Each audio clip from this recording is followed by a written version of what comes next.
So good afternoon, everybody. Thank you for being here. I'm Richard Hereford, president of Landscape Forums. For those of you who don't know Landscape Forums, we are site furniture manufacturers, so park benches, streetscape benches, lighting and accessories for outdoor spaces. And our main clients are landscape architects. So about 10 years ago, we started this experiment called Xtreme LA, and we partnered with the Landscape Architecture Foundation, which is a non-for-profit education forum for landscape architects. And we have hosted this event in multiple cities, everywhere from Austin to San Francisco to Kalamazoo and now SAUGATUCK, Douglas. Why SAUGATUCK, Douglas? Because I happen to live on Park Street, so. It was fun to be at home for 3 days. Why do we call it Xtreme LA? Because we fly in young professionals from all over North America and create about a 24-hour charrette, a 24-hour problem-solving exercise. So those problems vary based on the exact community and their needs. Sometimes we get it right on, sometimes we get it a little off, but it is an incredibly fun event. And I think the value for the young professionals are they get to get out of the office and go do something fun. Plus, they get to meet their peers from all over the country, which is an experience you don't normally get, and we think that's great. We pair them with distinguished landscape architects, team leaders, and I'm very happy to say that we had two incredible team leaders this year. So Ed from Smith Group JJR and Ernie Wong from Site Design in Chicago. So I'll let them speak. Thank you. Thank you, all of you. This is what an incredible experience. Again, my name is Ernie Wong. I'm the founder and principal of Site Design Group in Chicago. We're celebrating our 25 years this year in business, and delighted to be here. The main thing that I really want to convey to all of you is what an incredible experience this has been, working with these people, these professionals. And I'm not going to say young professionals because they are professionals. And these are our leaders of tomorrow. These are the folks that are going to take us to the next step, the next level of landscape architecture in the future. I think that we're going to see some great things across the country coming from these people. It's been an honor to work with them. So, Ed. Ed Freer. I'm a senior principal with Smith Group JGR, and there's a strong, I come from Madison, Wisconsin. I was recruited to open an office there in '93. But the firm's roots go to Detroit, Smith, Hinchman and Grills, and Johnson, Johnson and Roy, Ann Arbor. So it's nice to see all this come home to Michigan. I'm as well honored. These folks are incredible. I like to call them emerging talent. You're going to read a lot about these folks. They're going to transform a lot of environments, transform communities across the country. I am so proud to have been selected and honored that Landscape Forums is giving to the community. Ernie and I were donating our time to the community. These folks and their companies are donating time. It's all about you. So embrace what you're about to hear. Think of it as positive, forward transformation. And I didn't bring a bucket to pass for contributions, but think about that. And every time I do one of these things, I get so excited.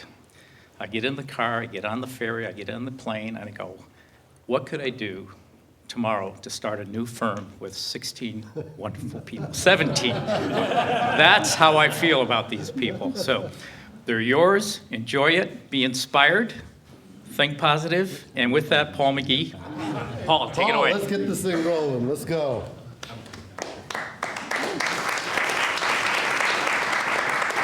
Good afternoon. How are you guys doing? Good, good, great. So really glad that the energy that I'm feeling from you guys is fitting with the energy that we approach this project. My name is Paul McGee. I'm from San Francisco, representing CMG Landscape Architecture. And we are very excited and honored to be chosen as an emerging leader and to come to your city to discuss some of the issues and things that you are interested in.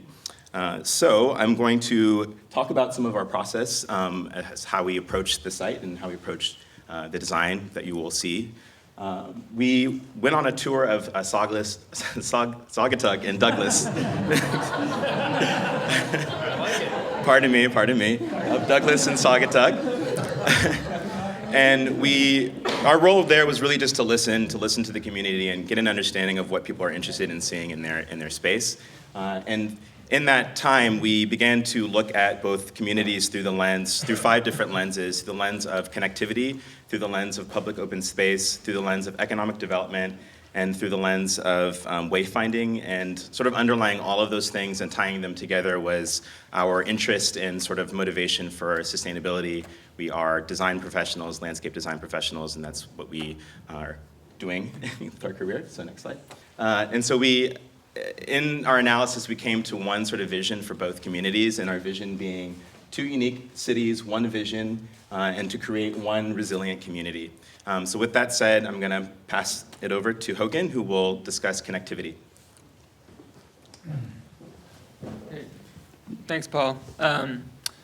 So we were really excited to see the existing framework that SAUGATUCK and Douglas has set up. It's obviously very successful and has led to a lot of exciting activity and economic development as it is today.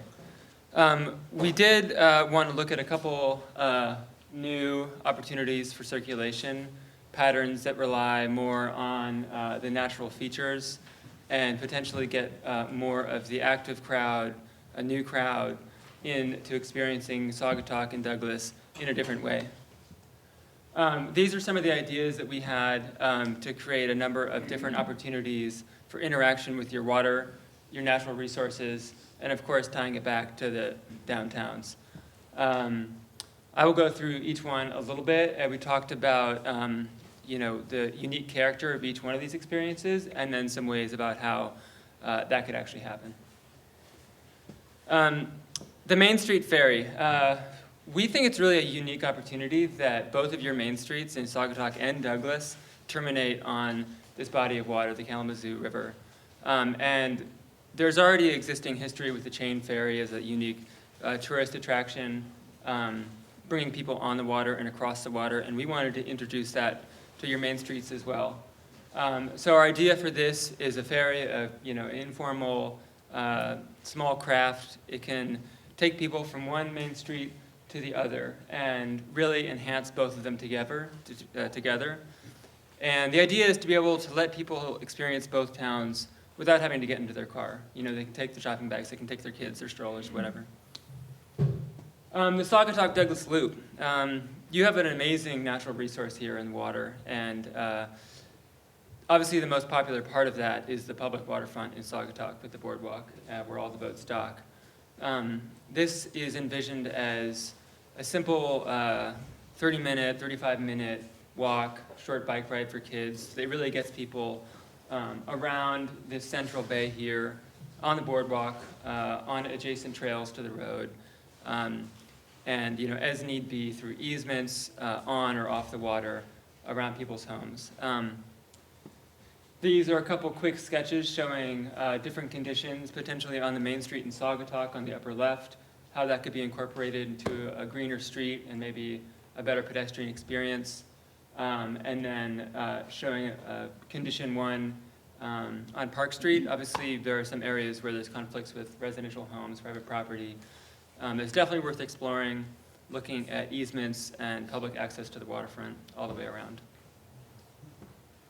The Green Star Boardwalk. This is a really exciting idea. On the other side of the bridge, we have a more natural condition to the water's edge, which really gives you that opposite feel to the more urban areas that we have built up, especially around SAUGATUCK. And so we want to introduce the idea of using a lighter touch and sort of a small footprint to get new visitors out here who are interested in experiencing the natural resources of this area, as well as exploring that connection to Douglas down there. So we think that's a great opportunity for this part.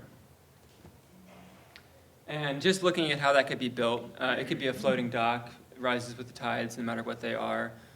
It can be over the marshland. It can allow water to pass under it and birds to pass over it. And then water routes. Obviously, there's a lot of private craft on the water right now, and that's very popular. But obviously, if you don't have one, you can't get on the water without one. So we were just looking at ways, more informal ways of getting people out there and really increasing the connections, not just between like the major boat docks, but as well as private businesses that may be on the water that want to host, some sort of kayak, boat up night, and getting people down at that level. They can explore this part of the bay, any part of the bay, just sort of a new idea. And then the Art Coast Trail.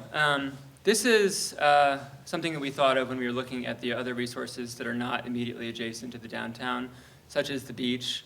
We understand there's a popular brewery a little bit farther to the south, the ecological preserve north of Oval Beach, as well as other areas. There's a lot of forested area that we didn't get a chance to explore. So this is our last final push for the long-term vision about how this can transform into an active regional network that can be used in the summer with cyclists, runners, hikers, even through the winter with snowmobilers and cross-country skiers. So these all combined, we feel like they can start to transform your connections between the two cities from something like that to a vibrant multimodal transportation hub in this rendering here.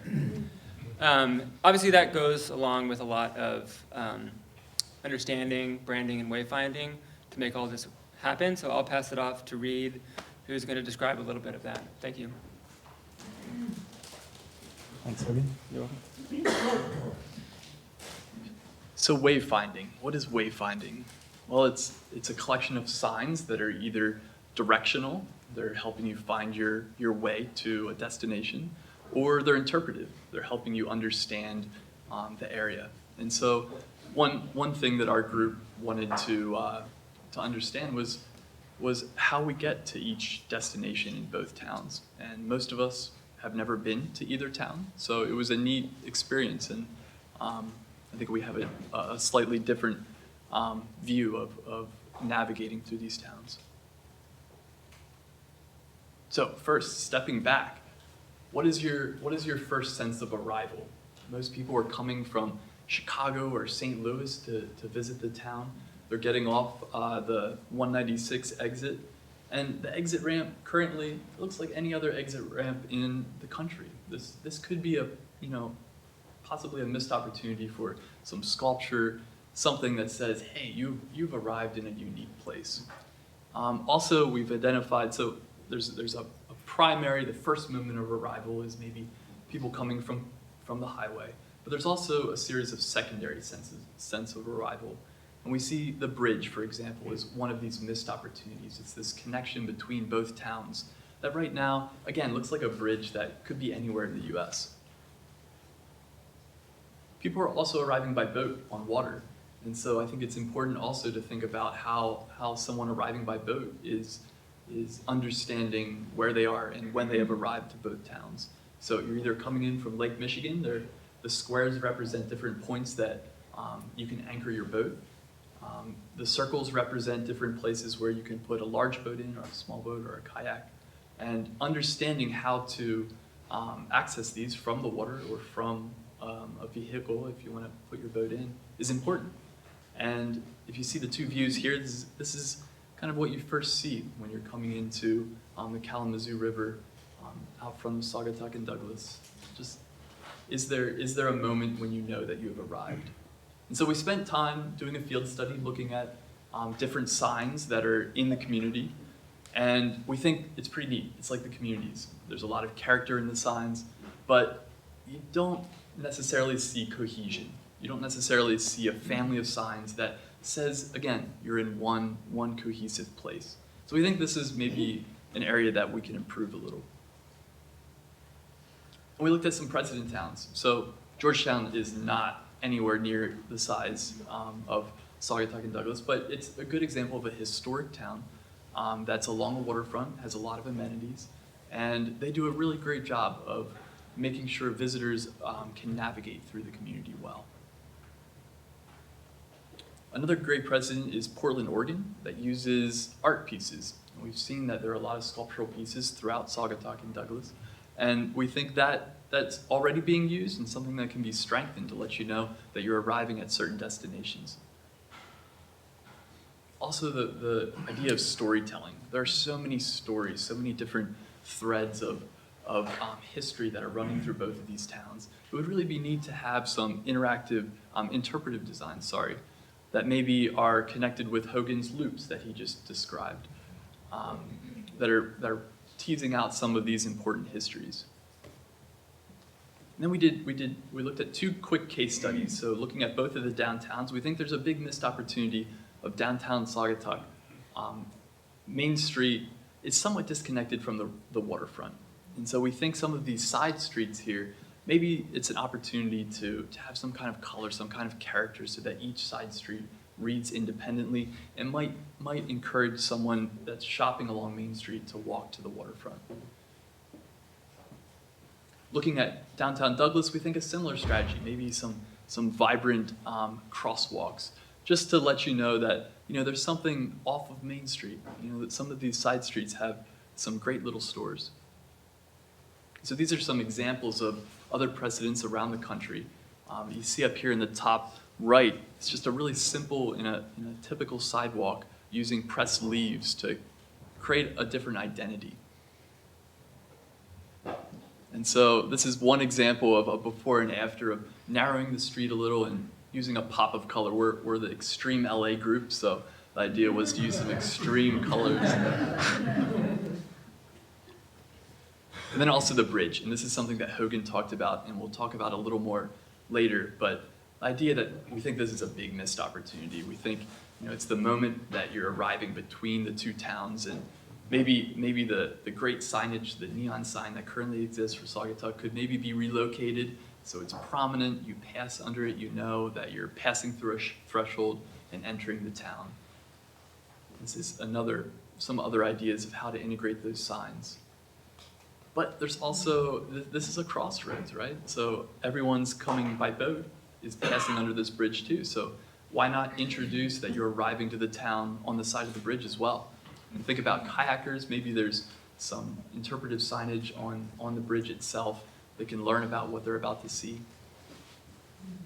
Something that's down, personal, close to the kayaker. That's the idea. So I'm gonna hand it off to Janet, that's gonna talk a little bit about open space. So another thing that we've considered while visiting your towns is how all of these ideas that we've been talking about and some that we'll get into after my presentation with the open space group, how do these tie into economic development? So we saw while we were here that the great attractions of Saugatuck and Douglas is the natural beauty and also the thriving arts community. So folks come to see what you all are creating and the natural beauty surrounding the towns, and they come and spend their dollars on the fine dining and the shopping experiences in the 2 downtowns. So we've actually started to see and envision Saugatuck and Douglas as growing into mutually supportive communities that have a thriving year-round community of artists, artisans, and designers who are producing work in the town and living in the town and creating a sustainable and regenerating cycle of work that brings more people in and creates a real foundation point for the region. So we've identified 4 strategies to make this happen. And the first is really making sure that even as we're making these economic changes, we're preserving what makes the towns great as they are. So first, preserving that small town character. And Hogan and Reed have touched on that a little bit. The second is enhancing access to the wonderful natural resources here, the waterfront, and our open space group will touch on that in a second. The third strategy is to cultivate that craft entrepreneurship. And the fourth rather, is to really leverage the wonderful cultural programming, the festivals that you have now, to really celebrate the culture and bring lots of people in to enjoy it all throughout the year. So first I'll talk about that idea of cultivating a community of artisans and designers here, creative folks. What do they need to live here year-round, to work here year-round? So the first is to build on what you've already done with this wonderful building, to create other places where folks can come and create studio spaces, incubator spaces, places where people can come for a long-term residency or have a grant where they can start to incubate business ideas to really generate economic activity with the skills that are already inherent in these communities. The second is to provide housing that people who are just starting out can afford to live in year-round in this community so they can live and work and start to produce craft materials that people would like to come and see, and artwork that people like to come and see, but they can really do it all the time. And the third is a sort of smaller idea of disrupting the waste stream and creating perhaps an architectural or art salvage store. You've seen these in other communities where you take something that may be viewed as waste. Maybe there's a waste product from existing businesses in this community that can be repurposed and household things so that there's an inexpensive source of materials. And these places also create really great community gathering spaces for inspiration, and they're also a really fun place to shop. So the other strategy that I'm going to talk about is really diversifying the open spaces that we have, which Jen and Adam will talk about. But I'll just talk a little bit about how they can be more seasonally attractive throughout the year, so we can draw visitors in throughout the year. So for example, if we re-envisioned Wade's Bayou as an ecological destination, it can be a place where people come to see birds all through the year, in their migratory seasons, in the summer and the winter. It can be a place where people enjoy getting out into nature and enjoying the different colors throughout the seasons, right from downtown Douglas. We can also re-envision Coghlan's Park as really the gathering place of these two communities, a place where in the spring it's welcomed by a promenade of beautiful spring flowering trees that are reflected along the waterfront, a place where local films and local bands can play and be displayed at a band shell where the entire community can gather. And also in the fall and winter with light displays and ice sculptures that are showcasing local talents. So that teaser, I'll pass it on to Adam with open space. Thank you. So within the past 24 hours, we were blessed, I guess. Oh, excuse me. This better? We've had the wonderful opportunity to stroll the charming streets of the downtowns and meander the parks and open spaces. And so what we're starting to do now is to begin the process of identifying some of those spaces, identifying some of those public and open spaces that you see here. Those are the downtown districts of SAUGATUCK and Douglas, and also the Blue Star Bridge, as well as some of the adjacent parks and open spaces that exist within the two communities. And we're also identifying the connections that are existing or should be proposed to better connect those spaces. And as we are visiting those spaces, we also understood the amenities and maybe some of the underutilized areas within those. And what we're trying to do now is propose enhancements and promoting more access to the water that you guys are so uniquely advantageous of because of that existing, sorry, can you go back? So what we started to do is identify 5 project areas that you see up here, the 2 downtown districts and a couple of the parks. And what we're going to go into a little bit more detail and depth of a design concept for those spaces. So now I'll hand it over to Jen. Thank you. When we began to think about these 5 spaces, we did a little bit of an analysis to determine what are some of the opportunities or what are some of the constraints of each one of these spaces. So we'll start with the constraints and opportunities that with the downtown district in SAUGATUCK.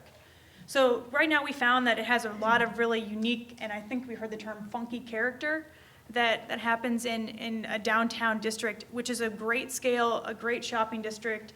However, we feel that it needs some more connection to Water Street and the river. By doing that, we begin to think about these connections and the possibility of creating streetscapes that connect to that riverfront, as well as thinking about catenary lights, ways that we could use those streets for festivals and closing down streets for other type of events that might happen. We also begin to re-envision the ferry chain park and the space that's next to it, really enhancing the experience of the ferry chain, and when people come and tour that space, that it's really celebrated and you celebrate that history. In addition, we're beginning to change that park's character to more of an urban plaza space, a space where maybe children can play on an urban playground space, and then updating the amenities to become more of a outdoor shelter with updated restroom facilities. So here's some images of maybe what that plaza space might begin to look like, connecting to the boardwalk and enhancing some boardwalk opportunities to really connect to that water. The possibility of an urban grove of trees or outdoor seating and places for people to sit and gather and congregate. And then a unique, fun and funky play area that adults and children alike would want to come and share some fun together. So here's an image of what it could potentially look like, the existing conditions, and what that could potentially be. So showing that it's vibrant all times of day, at night, it's lit up, it's celebrated, the character's there, and the story will continue to grow. Coghlan Park. This park we chose to really begin to enhance what you've already got started with this great open lawn and green space and the view of the river, and really thinking about this as your large event space. This space is the space where you could begin to think about having some of that Festival of the Arts. There could be an art walk, a sculpture walk to really connect to this space here, and then also thinking about those large performance venues. So thinking about how we shift and maybe reorient that space a little bit, utilizing the grade and the green space to really create the opportunity for even more seating than what you have out there now. Extending a large promenade onto a pier or a large deck that people can get out onto the water and really view the bridge and the connections to Douglas. And then also thinking about stormwater management and how we filter some of that water that is going into our river and really beginning to increase the water quality and enhance our connection with that water. Some images of what that sculpture walk might look like.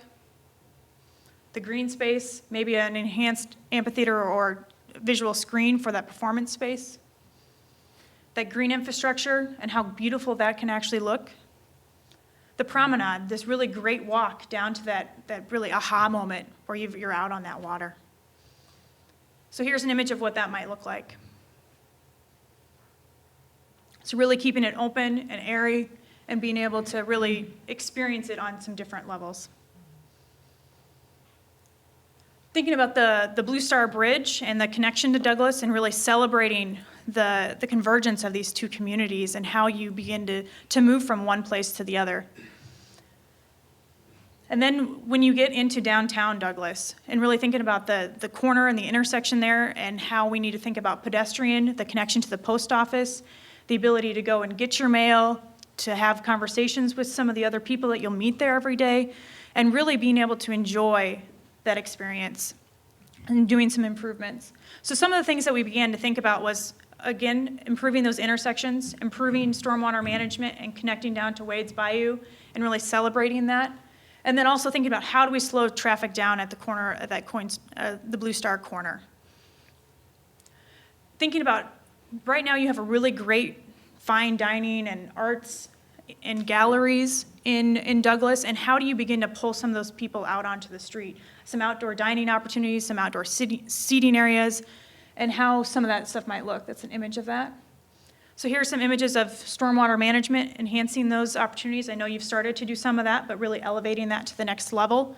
And then thinking about some of those smaller public spaces that people can relax or lounge in or read that mail that you just picked up from that post office. And last but not least, Wade's Bayou. We really thought that this was an opportunity to really increase this park frontage. Right now, the road goes really close to the water's edge, and so we'd want to pull that back and do some regrading and some refinement of how that works, which also allows us the opportunity to really re-enhance the stormwater management and create a beautiful wetland and marsh area that could slow that water down, allow for habitat, some of the birding, some of the migrations, the frogs, the tadpoles, the butterflies, and you name it, anything and everything in between, for some of the people that might be coming from a larger urban area that have never seen these things before. So this park really becomes about recreation and reinvigoration of our water. Some of the other things that we begin to think about are that wetland, how we're going to change that topography and really make this a space that isn't just about this pass-through with the riverfront, but an actual space that you can inhabit. And then the potential for a boathouse or a rental facility that you could use year-round and rent ice skates or kayaks or paddle boards or whatever that might be the local considerations. So the prairie and wetland and some of those trails, what they might look like to get down to that waterfront. That boathouse could really be this translucent piece that you could light up at night and really be a focal point for the terminus on Douglas. The wetland marsh and getting out on that boardwalk and feeling the boards creak underneath your toes and experience those cattails and sedges. So here's what it looks like today. And here's what it potentially could look like. Thinking about that boardwalk extending out onto the water, maybe potentially having some large nesting sculpture out on that island for those birds to migrate and habitat in while they're proceeding up or down the river. And then allowing for that kayaking or paddleboarding that happens along there as well.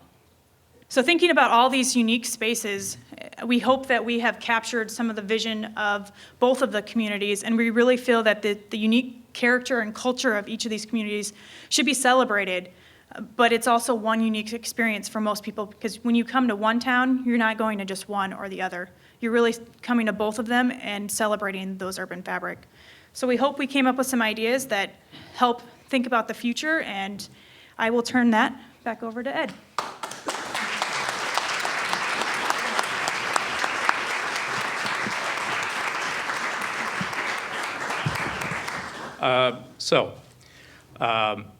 What we haven't done, what I'd like to maybe add a little spice is, what are the next steps? That's kind of the missing chapter. I think that's where you're going. Okay. How many of you are from Douglas? How many of you are from SAUGATUCK? Okay.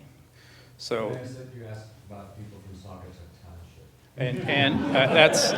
And how many are from the township? Double the population for the two. Well, and you have resources that everybody should partner, right? So, okay, so what are the next steps?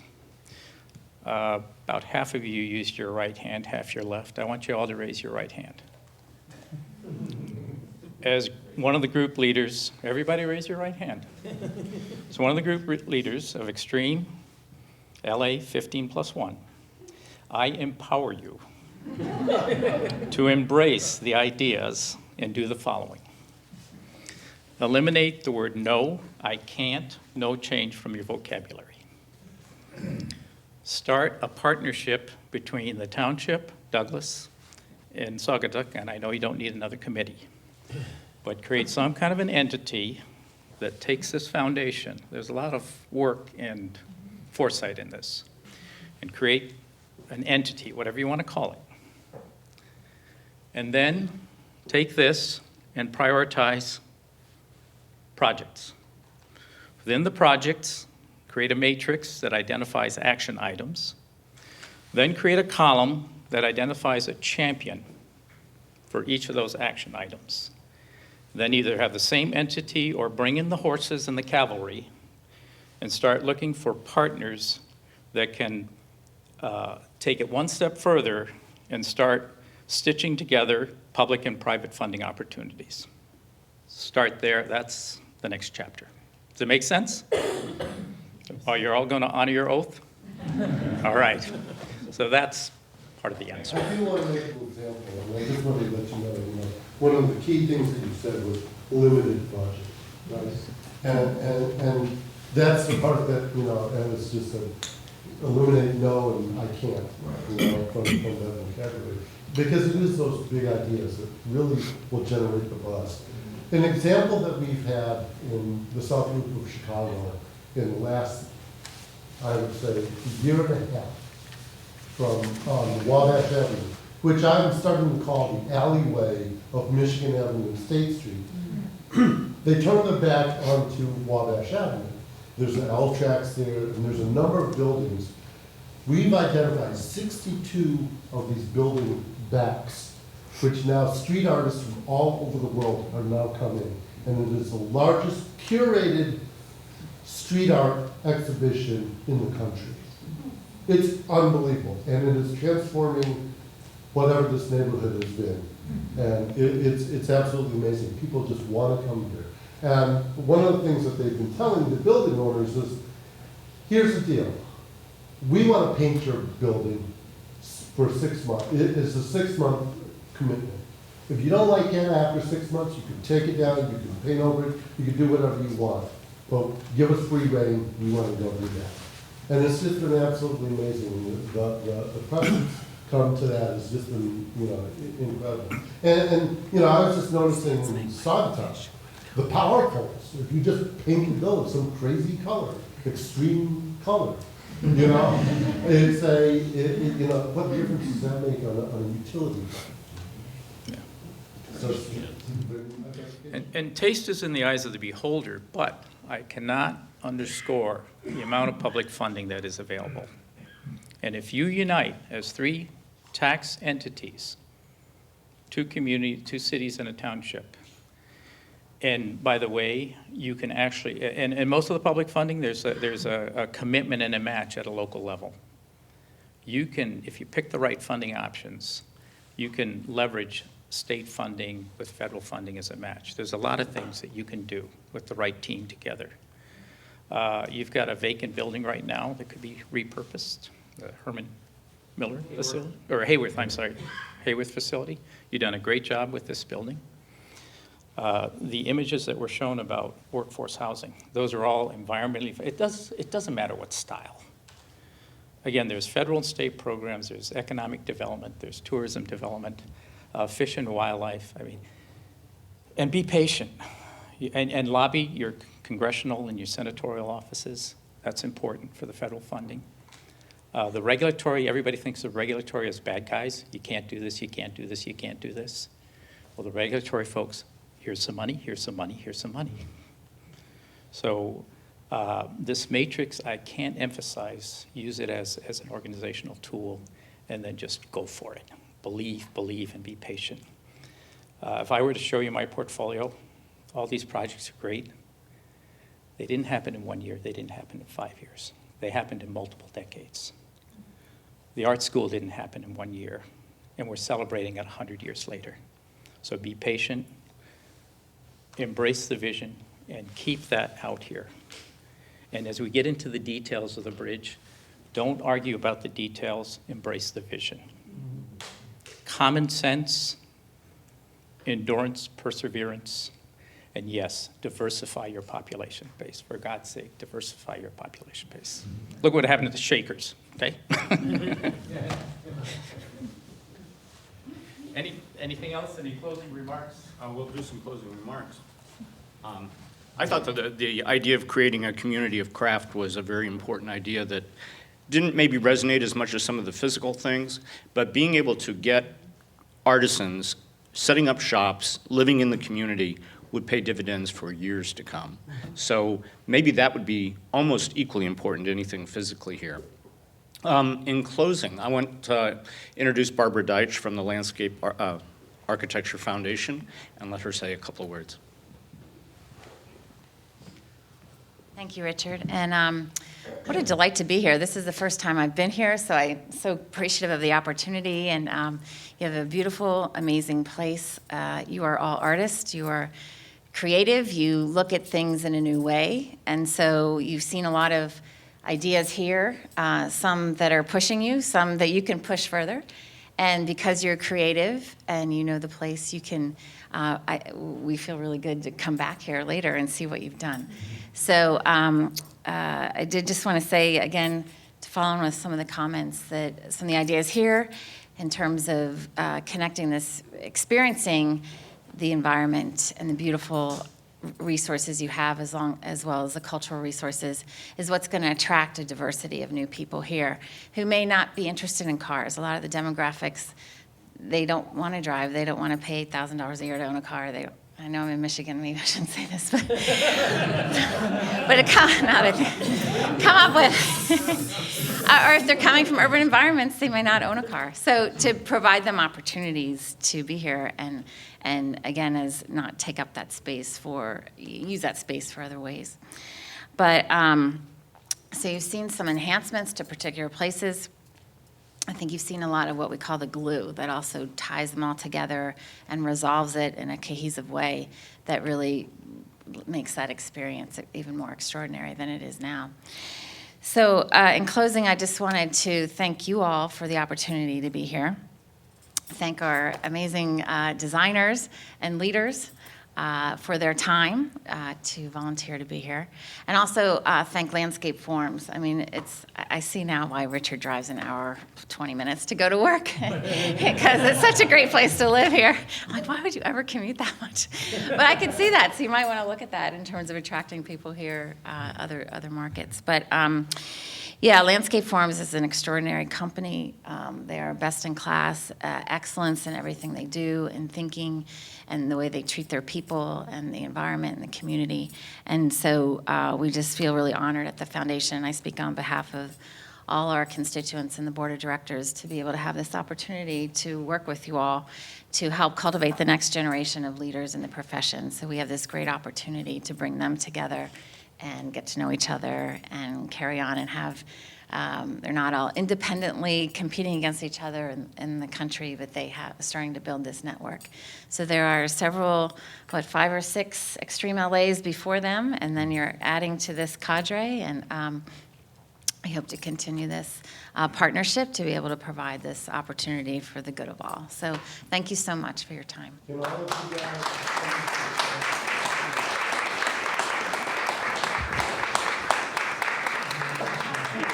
What are we doing? Oh.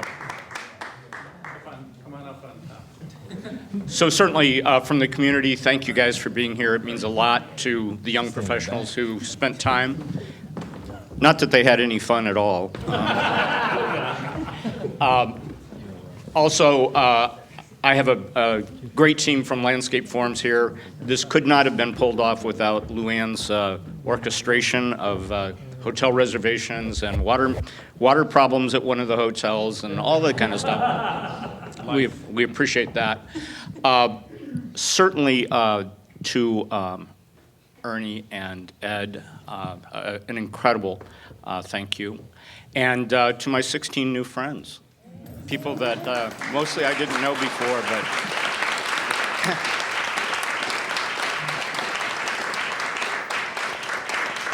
as I get to travel now, I know somebody in about 10 new places, so that's a good deal.